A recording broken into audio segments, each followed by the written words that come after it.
loves, and welcome to the Horror Community Christmas Calendar 2023. Before we go on, let me just say thank you to everyone who's been involved, who's contributed, people who have provided stories, who have read this season. It's been fantastic. It's been absolutely wonderful. If you go back over this particular playlist, guys, you'll find loads of wonderful Christmas and winter themed stories from all across the independent horror writing community, and it's absolutely wonderful. So, thank you all for that. And thank you to Lex Jones for organizing it all. Once again, it's been such a brilliant project to be part of. And without further ado, this is my reading for this year. I will be reading The Earth is Filled with Ghosts Now by the Queen of Filth herself, Dani Brown. Links to her work below, guys. The bitter wind captured dead leaves, blowing them around in swirls and grinding them to dust. It never carried Christmas cheer, but instead offered bitter memories and snippets of lives once lived behind a plastic veneer. At least those concealed the low growl from the gutter. The red eyes that came with it were enough to keep Jack permanently on edge. Jack caught a leaf before the wind could steal it. One wish to save his soul. But the wind stole that too, direct from his hand, replacing the leaf with voices to carve stories inside his head, etch their names onto his skull, and drown out the sound of the bells. The baby cried from her cot. The wind blew against the double glazed windows, searching for the holes to break in and steal another piece of his soul. The baby and the wind and the baby. The baby's cry reduced to mere whimpers. His wife burned with fever and refused to get up. Babies were women's work. Jack was meant to stay in bed. The wind took on a sinister cackle. Branches scraped against the double glazing and gave the night an ear-piercing soundtrack. He rolled over and kicked his wife and told her to get up. He had to work in the morning at his very important job of no fitting description. She was still on maternity leave from her unimportant job. Her colleagues sent away when they started the office gossip and reminded his wife of what she no longer had. Jack wouldn't even let them finish their tea. The baby screamed. The wind found its way in through cracks in the window pane and stole the light from her skin. The bitter wind hissed its taunts in his ears. Another Christmas alone, with a phantom baby in his head and no one to decorate the barren tree. Another Christmas stuck on repeat. Christmas was every day. The wind brought the freshly deceased twisting through his memories. They didn't even realize they had died. As if on cue, a woman pushed a pram through the swirl of dead leaves. Her eyes darted to the doorframe, where Jack stood staring back, his eyes as black as the shadows that held him in a tight embrace. It was obvious she didn't hear the growling from the storm drain or the bells hiding in the wind. The shadow dog would eventually come to take her away. For now, she was stuck parading past Jack's doorframe until the hell beast caught up with her. The woman's heart sat as heavy as the golden needles falling from Jack's barren Christmas tree. Red, glowing eyes blinked from the gutter, waiting for Jack to leave his doorframe. The woman shuddered and turned towards Jack to stare without realizing that she was just as dead. Thick makeup couldn't conceal her grey skin. The pink in her cheeks was nothing more than a frosted powder brought on mail order and advertised as being every mortician's best friend.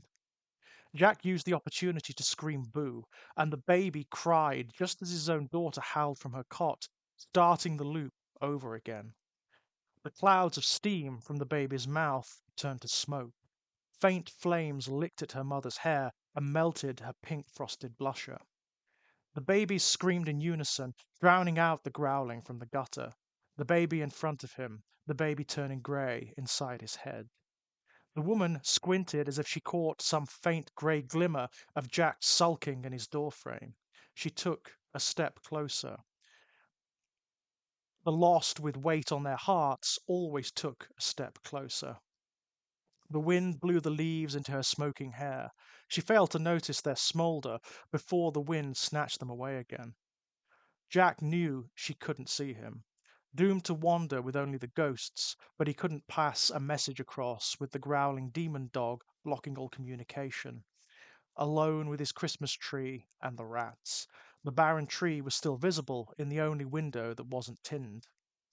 The needles shone in the same golden color as the rust eating at the corners of the metal window boards and chewing through the ventilation holes. Jack's wife sat up in bed. She sensed the other woman without knowing there were lots of other women, without knowing she only lived inside his head. He wasn't even sure if she was his creation or something gifted to him by the bitter wind with no option to return to sender. She moved from the bed in an instant and stood by the tree with a box of pound shop baubles. When the world is populated by ghosts, no one needs to go through the physical labor of walking from one area to the next. His wife lifted a giant bauble by the hook. She failed to see the rat curled around its underside or the face of his latest girlfriend cringing from its cheap red glass. The rat's claws scratched the thin layer of paint from the cheap glass as it clung on, ripping at his girlfriend's face. It turned to look at Jack with its beady red eyes. It knew there were dozens of other girls, each strung along with a line and promises of eternal love. He just couldn't leave his wife right after she had their baby. Whatever would the neighbors say? The rat saw him standing there inside his own head. Jack couldn't escape the growling from the gutter, not even there. Or the woman with hair on fire and her makeup melting off to reveal what a face looked like within hours of falling asleep on Christmas Eve. The baby in its pram never saw its first Christmas presents. The plastic wheels and frame dripped onto the pavement. Plastic under the fake tree melted into the flat below. The baby coughed out smoke before she started screaming again. Jack could see her burns now. Bubbles of muscles and fat burst through her pink skin until the bone beneath was revealed. It didn't take long for that to dissolve into ash. The hell beast sneezed from the storm drain. The wind kicked up and carried the ash away, swirling it with the dead leaves and bitter tears of the years. The mother rocked the pram. Her face didn't look much better than the molten plastic beneath her tree, but the mortician took pride in her job. Repeating the same scene over and over again didn't help her realize that she was dead. Low growling hitched a lift with the leaves in the next bitter circle of wind. It lifted dead rat tails and twisted them together in the low mist rolling in. It dropped the ash back into the pram. If the mother looked down, she would have seen the abundance of rat corpses poking out of Jack's shadows before the low-hanging mist swallowed what was left.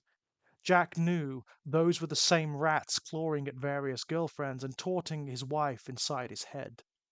The mother's left eye exploded with the heat, followed by the right. She might have better sight with her two empty sockets. The remains of her eyes added to the mist. The rats twitched and started to inflate. He knew he would only bite into them again later and start his story all over again with a different corpse standing in front of him with an equally heavy heart. The growling came from the storm drains again. This time it sounded a bit closer. Jack thought it always sounded a bit closer. Sometimes he saw two red, glowing eyes staring at him from across the street. All it did was remind him of the endless loop, but he knew better than to taunt that dog. The woman hopped from one leg to the next while her hands fused with the pram's handle. The pram dripped molten plastic and metal onto the pavement with a faint sizzle. Her baby paused before it inhaled and started a fresh round of screaming. His baby's screams turned to whimpers before those two stopped with his wife incoherent and burning up in bed. While his baby grew quiet and pale, the woman's baby screamed. Jack could see it was cutting teeth. The Christmas fire was a bit of a blessing, really.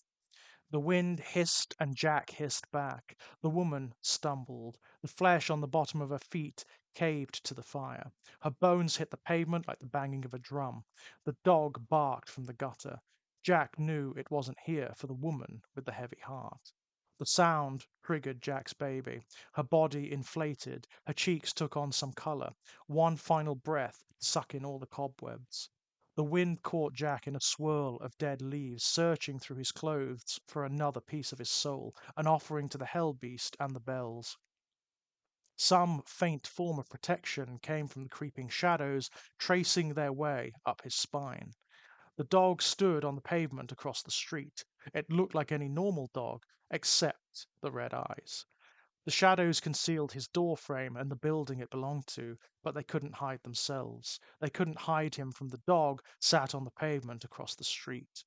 Jack disentangled himself from the bitter wind and pulled leaves from his disheveled hair, taking a step backwards into his shadows and door frame. His baby whimpered. His wife's eyes collapsed into her skull. The dog stood and stared from across the street. His wife turned a bauble around in her hand. Did you fuck her? She meant the woman with the molten pram. You think I fuck everything, was all he could say in response. He turned to look up the street. Another body stumbled down the road, another person who didn't realize they were dead. The dog howled from across the street. It made his baby shut up and even gagged his nagging wife. The wind stopped grinding leaves. Gravity pulled them to the ground. Jack's building started to crack. If he turned around, he would have seen the rust gold needles fall from his barren Christmas tree as if it sneezed and dropped them all at once. The figure stopped moving up the road before Jack could make out who it was and how they died, or work out how long they'd been lost. The dog stepped into the street. Plaster fell from Jack's doorframe. It lost its white sheen years ago and fell like dirty snow. Larger chunks appeared, as if they were carved to look like every girlfriend he strung along while his wife lay dying in bed. The wind threatened its stinging bitterness at the edges of the crumbling building. The tin with its rusty holes warped and finally popped. The body moving along the street crept a bit closer until it was stopped by the edge of the building with one stare from the dog. Rover wagged its tail back and forth. The shadows retreated into the crumbling remains of Jack's building. He knew that tail was deceptive, a false sense of friendliness to see if he was ready yet. It didn't stop his baby from starting another round in his head. Same with his wife. A rat's tail licked his wife's wrist from the bottom of the bauble. She watched as his latest girlfriend's face decayed in the pound shop glass. No, he was perfectly fine in his door frame. He didn't want to find out what waited on the other side. The plaster fell thick. Another body joined the first at the perimeter. Jack watched as they tried to move, but some invisible force held them back. They'd rot out there without realizing they died, and their loved ones held the funerals already. Eventually, the plaster fell so thick, along with the dust of the crumbling building, it cut off Jack's vision, but he still knew the dog was out there. His door frame fell apart completely. The wind found the cracks in the perimeter in the same way it found a way past his double glazing. Bells rang through the air. Nothing was more suiting than a Christmas jingle. The dog stepped out of the dust. Its red eyes gave away its sinister intentions. Even the rats fled. The bells cut through the sound of Jack's baby wailing in bed and his wife's nagging. Jack knew he was left with no choice but to go with the dog. He couldn't stop his hand moving to the scruff of its neck. He looked down over to the perimeter and saw the bodies piled up as his fingertips connected with the fur. A faint electric charge coursed through his bones, starting at his hand. The bells gained volume and speed until the dust was gone. The dog didn't leave, though. He was standing on the street, but the building with his doorframe and shadows was gone. It was empty in his head, without his baby and wife and the faces of every girl he took to bed. Bells blasted through his head. It wasn't a cheery Christmas jingle, or even a reminder of what he never had. All he had was a nagging wife and a baby that screamed into the night, and the next day topped with a sexually transmitted disease. He never did pass that one on to his wife. Without his shadows and the bitter wind whispering, "Is it time?" he was left to face himself alone. No more impressions bleeding through the other side. The side filled with life and love and laughter turned to screams and fear and fights. No one walked out of the light to offer Jack a hand into the next world except the red-eyed demon dog. Thank you so much, guys. Thank you so, so much. That was The Earth is Filled with Ghosts Now by Dani Brown. And a very, very Merry Christmas to all of you.